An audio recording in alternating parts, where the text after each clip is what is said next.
மறைமலையடிகள் பிறந்தது இந்த நாகை மாவட்டம். ஒரு பக்கம் சிக்கல் சிங்காரவேலர் கோயில், இன்னொரு பக்கம் வேளாங்கண்ணி, மற்றொரு பக்கம் நாகூர் தர்கான்னு இப்படி நல்லிணக்கத்துக்கு எடுத்துக்காட்டா சமத்துவம் உழவக்கூடிய மாவட்டம்தான் இந்த நாகை மாவட்டம். இத்தகைய பெருமைக்குரிய இந்த நாகை மாவட்டத்தில் 139 கோடியே 92 லட்சம் ரூபாய் மதிப்புள்ள திட்டப்பணிகளுடைய தொடக்க விழா, 82 கோடியே 99 லட்சம் மதிப்பிலான 208 பணிகளுக்கு அடிக்கல் நாட்டு விழா, 38,956 பேருக்கு நலத்திட்ட உதவிகள் என மொத்தம் 260 கோடி ரூபாய் மதிப்பிலான இந்த விழாவை மிக எழுச்சியோடு மிக பிரம்மாண்டமாக ஏற்பாடு செஞ்சிருக்கக்கூடிய இந்த மாவட்டத்துடைய பொறுப்பு அமைச்சர், அனைத்து பொறுப்பையும் உணர்ந்த அமைச்சர் தம்பி அன்பில் மகேஷ் பொய்யாமொழி அவர்களையும் மாவட்ட ஆட்சியரையும் அவருக்கு துணை நின்றவர்களையும் நான் வாழ்த்துகிறேன், பாராட்டுகிறேன். பள்ளிக்கல்வித்துறையை தலை சிறந்த துறையாக வளர்த்தெடுக்கிறார் நம்ம அன்பில் மகேஷ் அவர்கள். அவருக்கு திருச்சி சொந்த மாவட்டமாக இருந்தாலும் தஞ்சை மாவட்ட பொறுப்பாளராக சிறப்பாக பணியாற்றி இப்போ நாகையிலும் வாகை சூடியிருக்கிறார். நேற்று முன்தினம் 72வது பிறந்தநாள் கொண்டாடின நான் அதுக்கடுத்து கலந்துக்கிற முதல் நிகழ்ச்சியை திருக்குவளை இருக்கக்கூடிய இந்த நாகை மாவட்டம்தான். ஏன்னா நான் டெல்டாக்காரன். உருக்குலையா மங்கையவள் ஒளிமுகத்தை முத்தமிட கருக்கல்லில் கண்விழிக்கும் திருக்குவளை என்ற அந்த அழகிய திருக்குவளை தந்திட்ட புதல்வர் முத்தமிழறிஞர் கலைஞர் முதல்வராக, தமிழின தலைவராக தனது உழைப்பால் உயர்ந்தார். சூரியனாய் பிறந்தார், சூரியனாய் வாழ்ந்தார், சூரியனாய் வலம் வந்தார், சூரியனாய் ஒளி தந்தார். இன்றும் அவருடைய ஒளியில நம்மை நடைபோட வைத்துக் கொண்டிருக்கிறார். அப்படிப்பட்ட தலைவர் கலைஞர் பிறந்த நாகை மாவட்டத்திற்கு செயல்படுத்தப்பட்ட திட்டங்கள் சிலது மட்டும் சுருக்கமாக சொல்லணும்னா, கலைஞர் நகர்ப்புற மேம்பாட்டு திட்டத்தின் கீழ் 24 கோடியே 88 லட்சம் ரூபாய் மதிப்பீட்டில் 42 உட்கட்டமைப்பு பணிகள் மேற்கொள்ளப்பட்டு இதுவரை 33 உட்கட்டமைப்பு பணிகள் முடிக்கப்பட்டு பயன்பாட்டுக்கு கொண்டு வரப்பட்டிருக்கு. 334 கிலோமீட்டர் நீளமுள்ள சாலைகள் 161 கோடியே 31 லட்சம் ரூபாய் மதிப்பீட்டு தொகையில் மேற்கொள்ளப்பட்டு பயன்பாட்டுக்கு கொண்டு வரப்பட்டிருக்கு. நகர்ப்புற பகுதிகளில் 79 கிலோமீட்டர் நீளமுள்ள சாலைகள் 36 கோடியே 96 லட்சம் ரூபாய் மதிப்பீட்டு தொகையில் மேற்கொள்ளப்பட்டு இதுவரை 74 கிலோமீட்டர் நீளமுள்ள சாலை பணிகள் முடிக்கப்பட்டு பயன்பாட்டுக்கு கொண்டு வரப்பட்டிருக்கு. 14 பாலங்கள் கட்டக்கூடிய பணிகள் 132 கோடியே 14 லட்சம் ரூபாய் மதிப்பீட்டு தொகையில் மேற்கொள்ளப்பட்டு இதுவரை 13 பாலங்கள் கட்டி முடிக்கப்பட்டு பயன்பாட்டுக்கு கொண்டு வரப்பட்டிருக்கு. 194 திருக்கோயில்களில் 70 கோடியே 11 லட்சம் ரூபாய் அளவில் 668 பணிகள் முடிக்கப்பட்டிருக்கு. 80 திருக்கோயில்களுக்கு குடமுழுக்கு நடத்தி முடிக்கப்பட்டிருக்கு. 55 மருத்துவ கட்டமைப்பு செய்து தரப்பட்டிருக்கு. இதெல்லாம் செயல்படுத்தப்பட்ட திட்டங்கள் என்றால் செயல்படுத்தப்பட இருக்கக்கூடிய திட்டங்களை சொல்லணும்னா நாகப்பட்டினத்தில் புதிய பேருந்து நிலையம் அமைக்கப்பட இருக்கு. நெடுஞ்சாலைத்துறையில் 182 கிலோமீட்டர் சாலை பணிகள் 252 கோடியே 22 லட்சம் ரூபாய் மதிப்பீட்டு தொகையில் மேற்கொள்ளப்பட்டு வருது. 4 பேரூராட்சிகள் மற்றும் 6 ஊராட்சி ஒன்றியங்களுக்கு 1782 கோடியே 48 லட்சம் ரூபாய் மதிப்பீட்டில் கூட்டு குடிநீர் திட்டம் நடைபெற்று வருது. வேதாரண்யம் ஔவையார் விஸ்வநாத சுவாமி திருக்கோயில் திருப்பணிகளை 13 கோடியே 95 லட்சம் ரூபாய் மதிப்பீட்டில் தொடங்க போகிறோம். வேதாரண்யம் அரசு மருத்துவமனை 20 கோடி ரூபாய் மதிப்பீட்டில் தரம் உயர்த்தப்பட்டு அது பணி நடைபெற்று வருது. ஆற்காட்டு துறையில் 150 கோடி ரூபாயிலும், வெள்ளப்பள்ளத்தில் 100 கோடி ரூபாயில் புதிய மீன்பிடி துறைமுகம் அமைக்கக்கூடிய பணிகள் நடந்துட்டு வருது. சாமந்தான் பேட்டையில் சிறிய மீன்பிடி துறைமுகம் அமைப்பதற்கான திட்ட மதிப்பீடு ஒன்றிய அரசினுடைய ஒப்புதலுக்காக அனுப்பப்பட்டிருக்கு. நாகை மாவட்டத்துக்கு மட்டுமே இவ்வளவு திட்டங்கள் செஞ்சு தரப்பட்டிருக்குன்னா தமிழ்நாடு முழுக்க எவ்வளவு திட்டங்கள் செய்யப்பட்டிருக்குன்னு தயவு செஞ்சு எண்ணி பாருங்க. அடுத்து நம்ம திராவிட மாடல் அரசோட முத்திரை திட்டங்கள், அதில் இந்த நாகை மாவட்டத்தில் 3 சட்டமன்ற தொகுதிகளில் பயனடைஞ்ச பயனாளிகளுடைய எண்ணிக்கை மட்டும் சொல்கிறேன். 1,32,162 மகளிருக்கு மாதந்தோறும் 1000 ரூபாய் கலைஞர் மகளிர் உரிமை திட்டத்தில் கிடைக்குது. அதேபோல் புதுமை பெண் திட்டம் மூலமாக மாதம் 1000 ரூபாய் கல்லூரி படிக்கக்கூடிய 7,469 மாணவிகள் அதை பெற்று பயனடைகிறாங்க. அது மட்டுமல்ல, தமிழ் புதல்வன் திட்டம் மூலமாக 5,614 மாணவர்கள் மாதந்தோறும் 1000 ரூபாய் பெற்று வராங்க. நான் முதல்வன் திட்டத்தின் கீழ் 20,824 மாணவர்கள் திறன் பயிற்சி பெற்று வராங்க. 26,101 மகளிர் சுய உதவி குழுக்களுக்கு 1,308 கோடி ரூபாய் கடன் உதவி வழங்கப்பட்டிருக்கு. 561 பெண்களுக்கு திருமண கடன் உதவி தரப்பட்டிருக்கு. மக்களை தேடி மருத்துவ திட்டத்தால் 2 லட்சம் பேர் பயனடைந்திருக்கிறாங்க. இன்னுயிர் காப்போம் நம்மை காக்கு 48 திட்டத்தில் 3,695 பேரோட உயிர் காப்பாற்றப்பட்டிருக்கு. 46,913 பேர் முதலமைச்சர் காப்பீட்டு திட்டத்தால் பயனடைந்திருக்கிறாங்க. 17,767 கர்ப்பிணி தாய்மார்களுக்கு நிதி உதவி தரப்பட்டிருக்கு. 18,332 குழந்தைகள் காலை உணவு திட்டத்தில் பயன் அடைந்து கொண்டிருக்கிறார்கள். 31,953 பேருக்கு மனைப்பட்டாக்கள் வழங்கப்பட்டிருக்கு. 17,588 பயனாளிகளுக்கு 58 கோடியே 67 லட்சம் ரூபாய் அளவிலான நகைக்கடன்கள் தள்ளுபடி செய்யப்பட்டிருக்கு. மீன்பிடி தடை காலத்தில் மீனவர்களோட வாழ்வாதாரத்தை பாதுகாக்கக்கூடிய வகையில் ஏற்கனவே வழங்கப்பட்ட 4,000 ரூபாய் நிதி உதவி 8,000 ரூபாயாக உயர்த்தப்பட்டிருக்கு.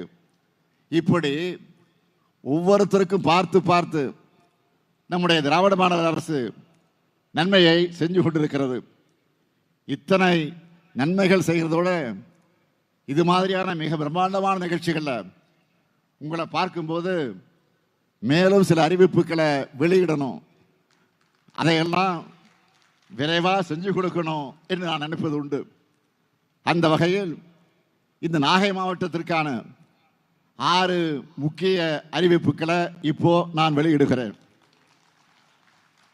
முதல் அறிவிப்பு, வேதாரண்யம் மற்றும் தலைஞாயிறு பகுதிகளில் இருக்கிற இளைஞர்களுக்கு, குறிப்பாக பெண்களுக்கு வேலைவாய்ப்புகளை உருவாக்கக்கூடிய வகையில் தென்னடார் பகுதியில் அரசு புறம்போக்கு நிலத்தில் சுமார் 450 ஏக்கர் பரப்பளவில் 280 கோடி ரூபாய் செலவில் புதிய சிப்காட் தொழிற்பேட்டை அமைக்கப்படும். காவேரி டெல்டா பகுதியில் அனுமதிக்கத்தக்க தகுந்த வேலைவாய்ப்புகள் அளிக்கக்கூடிய தொழிற்சாலைகள் இங்கு தொடங்கப்படும். இரண்டாவது அறிவிப்பு, விழுந்தமாவடி, வானவன் மகாதேவி மற்றும் காமேஸ்வரம் ஆகிய மீனவ கிராமங்களில் 12 கோடி ரூபாய் மதிப்பீட்டில் புதிய மீன் இறங்கு தளங்கள் அமைக்கப்படும். மூன்றாவது அறிவிப்பு, தெற்கு பொய்கை நல்லூர்லையும் கோடியக்கரையிலையும் தலா 8 கோடி 50 லட்சம் ரூபாய் மதிப்பீட்டில் 3 தளங்கள் கொண்ட பல்நோக்கு பேரிடர் மையங்கள் கட்டப்படும். நாலாவது அறிவிப்பு, நாகப்பட்டினம் நகராட்சியோட 150 ஆண்டு காலம் பழமை வாய்ந்த நகராட்சி கட்டடம் 4 கோடி ரூபாய் செலவில் புதுமை மாறாம புதுப்பிக்கப்படும்.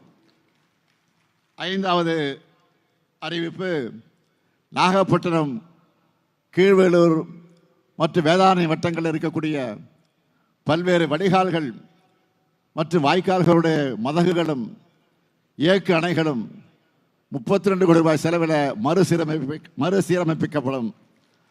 ஆறாவது அறிவிப்பு, உலகம் முழுவதும் இருந்து வரக்கூடிய இஸ்லாமியரை மட்டுமில்லாமல் பல மதங்களை சார்ந்த மக்களை வருகை தர நாகூர் தர்கா இந்த நாகை மாவட்டத்தில் தான் இருக்கு. இங்கிருந்து இஸ்லாமிய மக்களுக்கு மகிழ்ச்சி தரக்கூடிய ஒரு செய்தியை 6வது அறிவிப்பாக வெளியிடுவது பொருத்தமாக இருக்கும்னு நினைக்கிறேன். ஹஜ் புனித பயணம் மேற்கொள்ளக்கூடிய இஸ்லாமியர்களுக்காக சென்னை விமான நிலையம் அருகில் நங்கநல்லூரில் 65 கோடி ரூபாய் மதிப்பீட்டில் தமிழ்நாடு ஹஜ் இல்லம் கட்டப்படும். மீனவர்கள் நிறைஞ்ச நம்ம மாவட்டத்தோட மிகப்பெரிய பிரச்சனை என்னன்னு கேட்டீங்கன்னா, இலங்கை கடற்படையால் நம்முடைய மீனவர்கள் கைது செய்யப்படுவது. கடந்த 22ஆம் நாள் ராமேஸ்வரம் மீன்பிடி துறைமுகத்திலிருந்து மீன்பிடிக்க சென்ற 32 மீனவர்களையும் அவங்களோட 5 மீன்பிடி படகுகளையும் இலங்கை கடற்படை 23ஆம் நாள் கைது செஞ்சாங்க. உடனடியாக இது தொடர்பாக இந்திய வெளியுறவுத்துறை அமைச்சருக்கு நான் கடிதம் எழுதியிருக்கிறேன். இந்த விவகாரத்தில் என்ன நடக்குது? கடந்த மாதம் 18ஆம் நாள் மீனவ சங்கங்களை சார்ந்தவங்க என்னை கோட்டையில் சந்தித்து இதை பற்றி பேசினாங்க. அவங்க வேதனையோடு குறிப்பிட்டது என்ன என்றால், மீனவர்களை கைது செய்கிறாங்க, கடற்படை ரோந்து படக மீனவர் படகு மீது மோத விட்டு மூழ்கடிக்கிறாங்க, வலைகளை நாசப்படுத்துறாங்க, பிடிச்சு வச்சிருக்கக்கூடிய மீன்களை திருடுறாங்க. இதெல்லாம் கேட்பார் இல்லாமல் நடக்குதுன்னு தங்களுடைய மனக்குமுறையில் வெளிப்படுத்தினாங்க. அது மட்டுமல்ல, அண்மை காலத்தில் கைது செய்யப்பட்ட மீனவர்கள் விடுதலை செய்யும் போது பெருந்தொகையை இலங்கை நீதிமன்றங்கள் அபராதமாக விதிக்கிறதாகவும், பறிமுதல் செய்யப்பட்ட மீனவர்களோட விசைப்படகுகளை ஏலம் விடுகிற இலங்கை அரசு இப்போ அவங்க விடுதலை செய்யும் போது அபராதம் விதிக்கிறது தங்களுடைய வாழ்வாதாரத்துக்கு பெரு அச்சுறுத்தலாக மாறி இருக்கிறதாக வேதனையோடு சொன்னாங்க. மாண்புமிகு பிரதமர் மோடி அவர்கள் பதவியேற்ற கடந்த 2014ஆம் ஆண்டு முதல் இதுவரையிலான இந்த ஒன்றிய அரசோட 10 ஆண்டு காலத்தில் மட்டும் இலங்கை கடற்படையினால் கைது செய்யப்பட்ட தமிழ்நாட்டு மீனவர்களுடைய எண்ணிக்கை எவ்வளவு தெரியுமா? 3656 பேர். அதிலேயும் இந்த நாகப்பட்டினம் மாவட்டத்தை சார்ந்தவர்கள் 116 பேர். 611 விசைப்படகுகளை பறிமுதல் செஞ்சிருக்கிறாங்க.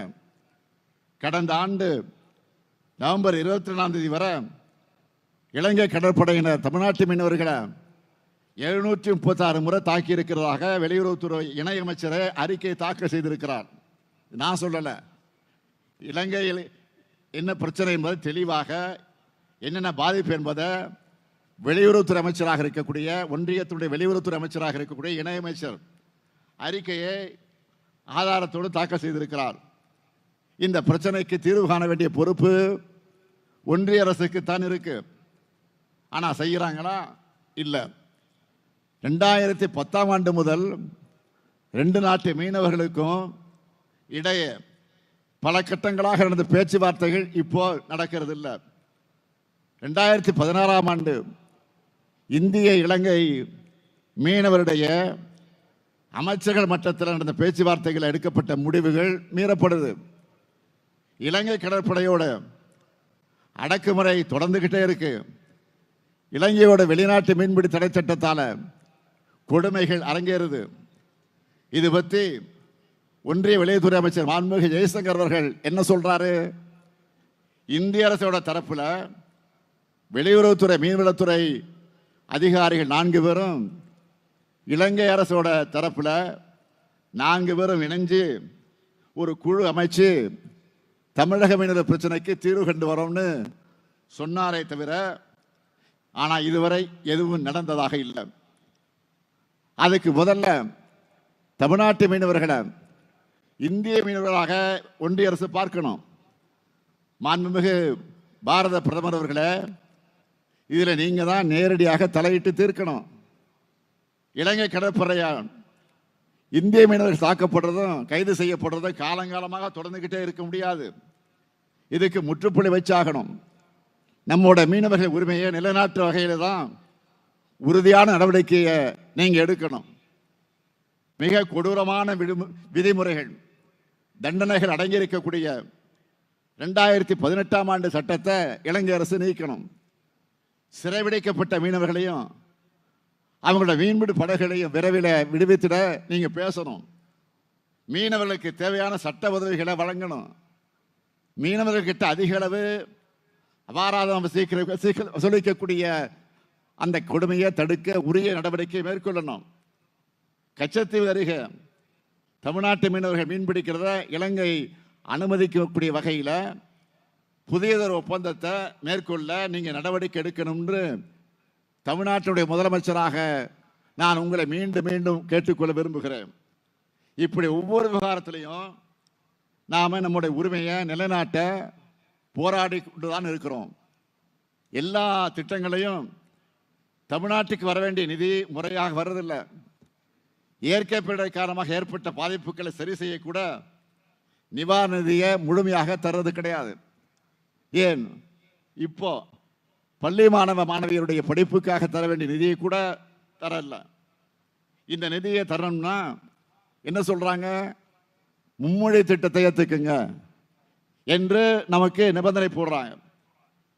இது ஒன்றிய அரசு ஏன் செய்து தெரியுமா? தமிழ்நாடு இந்த அளவுக்கு முன்னேறி இருக்கிறதுக்கு காரணம் இருமொழி கொள்கை தான் என்பது அவங்களுக்கு தெரியும். ஒன்றிய அரசோட எல்லா புள்ளி விவரங்கள்லையும் முன்னிலையில் இருக்கிறோமே, அது தெரியாத அவங்களுக்கு நல்லா தெரியும். தெரிஞ்சு ஏன் பண்றாங்க? தமிழ்நாட்டோட வளர்ச்சி, தமிழோட தனித்துவம் சிலருடைய கண்களை உறுத்துது. அதனால் இப்படி பண்றாங்க. உலகம் முழுக்க நம்ம தமிழர்கள் பெரிய பெரிய கம்பெனிகளில் பெரிய பெரிய வேலைகளில் இருக்கிறாங்க. அதுக்கு காரணம் ஆங்கிலம் கற்றுக்கிட்டது. இந்தியை கற்றுக்கிட்டு இருந்தா நம்மால் இந்த உயரத்தை அடைஞ்சிருக்க முடியுமா? முடியவே முடியாது. நம்முடைய தாய்மொழி தமிழ், உலகத்தோட பேச ஆங்கிலம், வாழ்க்கையில முன்னேற அறிவியல், தொழில்நுட்பம், கணிதம், சமூக அறிவியல், அது போதும். இதுதான் நம்ம வெற்றியோட அடிப்படை. நான் இன்னும் வெளிப்படையாக சொல்லுகிறேன், இந்தி ஆதிக்கம் எதுக்குன்னா சிலரோட சமூக ஆதிக்கத்தை நிலைநிறுத்தத்தான். இதை உணர்ந்த காரணத்தால தான் இந்தி திணிப்புக்கு எதிரான நம்முடைய உரிமை குரலுக்கு இப்போ வட மாநிலங்கள் இருந்தும் ஆதரவு குரல் வருது. இந்த சதியை பல ஆண்டுகளுக்கு முன்னாடியே தமிழ்நாடு உணர்ந்துடுச்சு. அந்த சதியோட தொடர்ச்சி தான் இப்போ நடக்கிற மிரட்டல்கள்னு இளைய தலைமுறையினரும் ஏன் தமிழ்நாட்டு குழந்தைகள் கூட உணர்ந்திருக்கிறாங்க. செய்திகள்லையும் சமூக வலைத்தளங்களையும் நீங்க பார்த்திருப்பீங்க. கடலூரை சேர்ந்த சிறுமி நன்முகை, ஒன்றிய அரசு நிதி தரலன்னா என்ன, நான் தரேன், தன்னுடைய சேமிப்பு பணமான 10,000 ரூபாயை காசோலையா எனக்கு அனுப்பி வச்சார். தன்னுடைய தாத்தாவும் பாட்டியும் தமிழாசிரியர் என்று குறிப்பிட்டு தமிழ் வாழ்க என்று தமிழ் உணர்வை வீடியோவில் அந்த குழந்தை வெளியிட்டதை பார்த்து நான் கண் கலங்கிட்டேன், உடைஞ்சே போயிட்டேன். அதே மாதிரி இன்னும் பல பிஞ்சு உள்ளங்கள் நிதி கொடுத்தப்போ அவருடைய உணர்வும் உறுதியும் என்னை நெகிழ வச்சது. ஆனால் என்னால் மகிழ்ச்சி அடைய முடியல. இந்த பிஞ்சு குழந்தைகளுக்கு இருக்கிற உணர்வு கூட ஒன்றிய ஆட்சியாளர்களுக்கு இல்லையேன்னு வேதனை தான் நான் அடைந்தேன். பிஞ்சு குழந்தைகளுக்கு கூட ஒன்றிய அரசோட சதி புரிஞ்சிருக்கு. இதுதான் தமிழ்நாடு, இதுதான் தமிழ்நாட்டு மக்களுடைய உணர்வு. இந்த தமிழ்நாட்டுக்காக உழைக்கத்தான், உரிமைகளை பெற்றுத்தரத்தான் இந்த முத்துவேலு கருணாநிதி ஸ்டாலின் வாழ்வு இருக்கு. போராடி பெற்ற நம்மளோட உரிமைகளை கூட எப்படியெல்லாம் பறிக்கலாம்னு நினைக்கிறவங்களா இன்றைக்கு ஒன்றிய ஆட்சியாளர்கள் இருக்கிறாங்க. நம்முடைய பிரதிநிதித்துவத்தை குறைக்க, நம்முடைய குரலை நசுக்கிற ஆபத்தா தொகுதி மறுசீரமைப்பு வரப்போகுது. அதனால தான் முன்னெச்சரிக்கையோட, அந்த உணர்வோட அதற்கு எதிராக குரல் எழுப்ப தொடங்கி இருக்கிறோம்.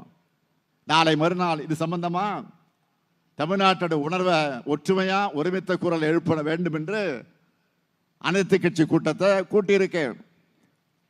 எல்லா பதிவு செய்யப்பட்ட கட்சிகளுக்கும் முறையா அழைப்பு அனுப்பியிருக்கிறோம். பலரும் கலந்துக்க விருப்பம் தெரிவிச்சிருக்கிறாங்க. ஒரு சிலர் கலந்துக்க மாட்டோம்னு சொல்லி இருக்கிறாங்க. இந்த மேடையில் நின்று, மக்கள் முன்னாடி நின்று உங்க எல்லாருக்கும் நான் மீண்டும் அழைப்பு விடுக்கிறேன். தயவு செய்து அரசியல் வேறுபாடுகளை ஓரமாக வையுங்க. இது தமிழ்நாட்டுடைய உரிமை பிரச்சனை. சுயநலத்துக்காக நம்முடைய சந்ததிகளை அடகு வச்சிடாதீங்க. உங்க முடிவை மனசாட்சியோட மறுபரிசீலனை செய்யுங்க. நல்ல முடிவு எடுங்க. அனைத்து கட்சி கூட்டத்துக்கு வாங்க. எல்லாருக்கும் எல்லாம் என்ற ஆட்சி பாதையில் மகிழ்ச்சியான, மலர்ச்சியான, வளர்ச்சியான தமிழ்நாட்டை உருவாக்குவோம். இந்தியாவின் முதன்மை மாநிலமாக வெற்றி நடை போடுவோம்.